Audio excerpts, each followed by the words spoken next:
Dr. Nita, great show today. Yeah, I enjoyed it. We had a lot of great guests.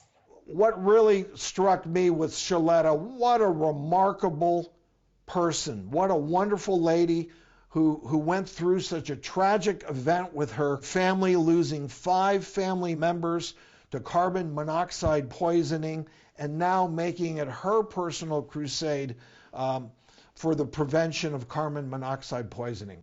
Yeah, I agree. She has a heart of gold. I absolutely, positively love her. And she is doing her part when it comes to educating everybody about the dangers of carbon monoxide poisoning. So we just have to be sure that we're doing what we need to do in our homes to protect ourselves, to protect our loved ones.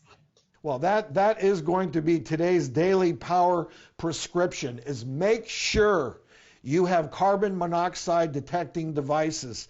Make sure that the batteries are working. And if you hear that alarm and it buzzes, don't just pull the batteries out or put the detector in a drawer or in the garage. Make sure you change that battery. Guess what?